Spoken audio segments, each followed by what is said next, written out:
About 13.5 years ago, I started my channel with my first cop watch ever. During that cop watch, there was an arrest happening, and I got arrested for filming that arrest.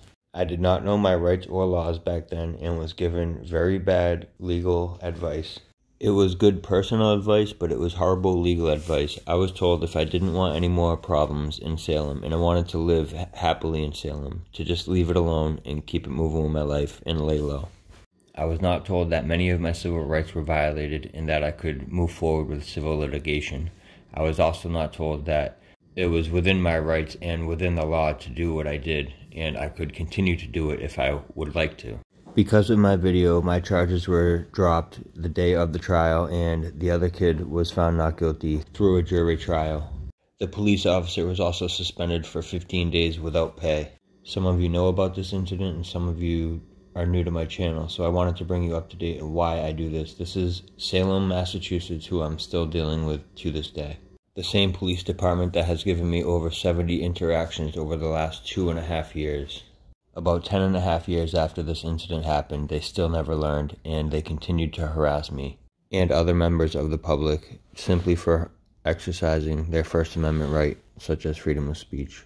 I will be covering other stories on my backup channel, such as the chief's husband being in jail for sexual assault of a prisoner that was in protective custody. So I'm going to go over this video, and then I'm going to go over a couple of the articles leading up to the trial and after the trial.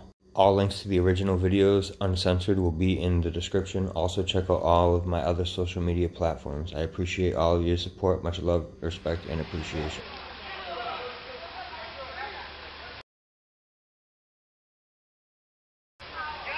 Yep. Yep. You can't hit nobody.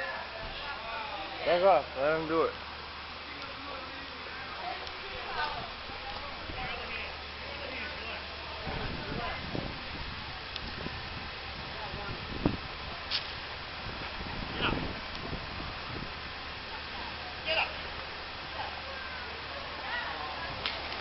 Watch out. Okay. We all seen that. You want more pictures? No. What? The cop was saying what?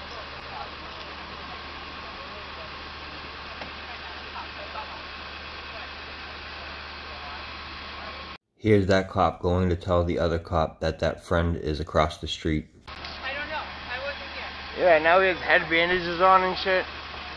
Okay, then come down the now.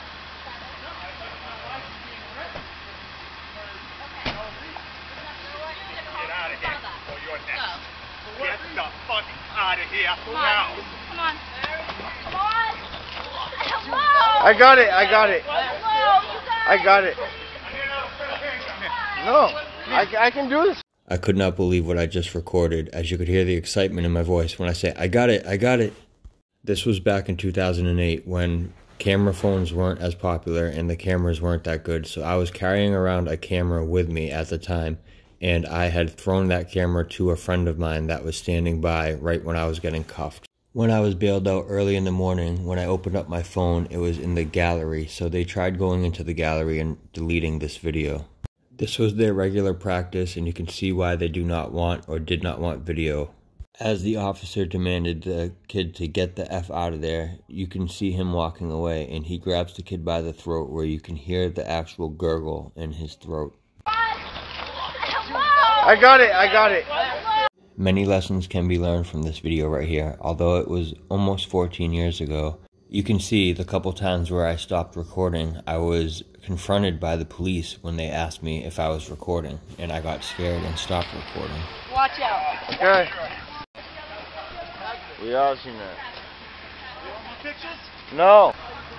Although I did not know my rights or the laws, I did not see how it could have been illegal for me to film while I was standing out in public while the police did what they were doing.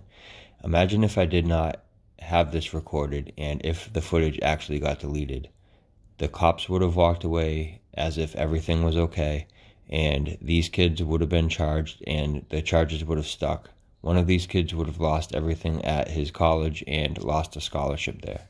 I'm going to finish this up by reading the first part of this article here and then reading more of the article of our charges being dropped and dismissed. All articles will be linked in the description.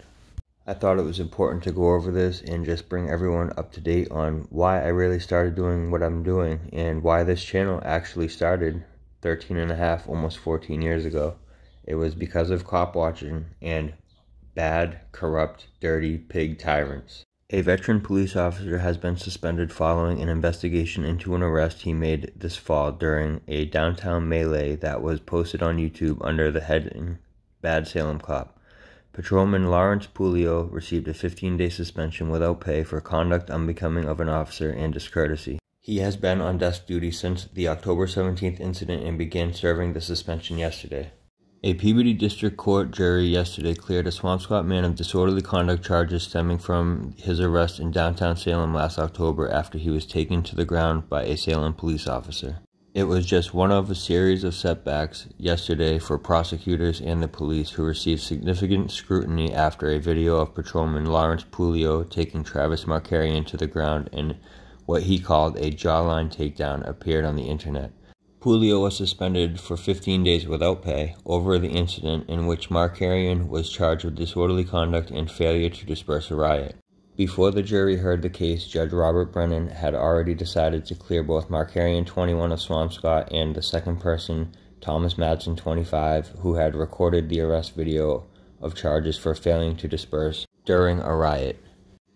Brennan found that prosecutors could not prove that there had been anything resembling the legal definition of a riot in the early morning hours of October 17th as bars were letting out. He issued a direct verdict of not guilty before the trial got underway, and earlier in the day, prosecutors decided to dismiss charges of assault and battery on 2 police officers filed against Markarian's friend Michael Wormuth, 21 of Swampscott. Wormuth admitted that the prosecutors had sufficient evidence against him on charges of disorderly conduct and resisting arrest. Those charges were continued without a finding for 3 months, after which they were also dismissed. Much of the morning was taken up with legal wrangling over the issue of whether prosecutor Colleen Cashman could prove the elements of each charge against the men. When the case finally got underway, Cashman urged the jury to convict Markarian of disorderly conduct, acknowledging that while Puleo was wrong, so was the defendant. 2 wrongs don't make a right, Cashman told jurors. It's a simple concept. She said Puleo gave the group that originally included Markarian, Wormuth, and another man, Christopher Burke, ample warning to leave the area. He and a fellow officer, Kevin St. Pierre, had already arrested Wormuth and Burke when Puleo spotted Markarian. Back in the area, he'd been asked to leave, Cashman said. On the Madsen video, Markarian is heard asking, "What did you arrest them for?" and why his friend had bandages on his face. He will tell you he's out of gas, he's frustrated, Cashman acknowledged of Puleo, who told Markarian to get the F out of here. But that, she said, did not justify Markarian's actions, including interrupting Stevens and smirking at the officer instead of obeying him and leaving. Can you believe the train of thought by this prosecutor? This is unbelievable. Markarian's lawyer, John Morris, argued to juries that Markarian was already walking away obeying the officer's order and had done nothing to justify being arrested, particularly in such a dramatic way.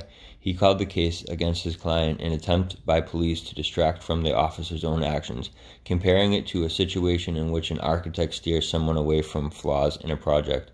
A picture is worth 1,000 words, Morris told jurors, but a video tells a story. He played that YouTube video for the juries, who would see it a total of 3 times during the trial. The jurors, 6 women and a man, declined comment as they left the courthouse yesterday.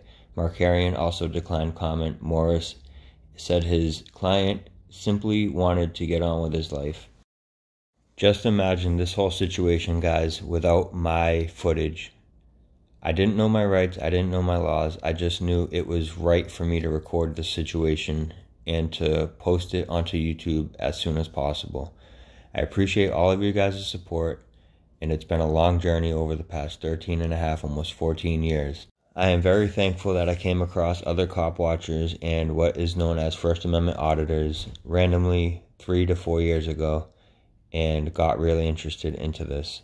Once I started watching these other videos, I gained knowledge in my rights and laws and grabbed my camera and went back out there. I hope you all are motivated and inspired to get out there and at least record whenever you see a police interaction. If not, go out there in an attempt to record police. I appreciate you all. I hope you all enjoyed this video. Remember to subscribe to my backup channel and all my other social media platforms. I appreciate you all. Much love, respect, and appreciation.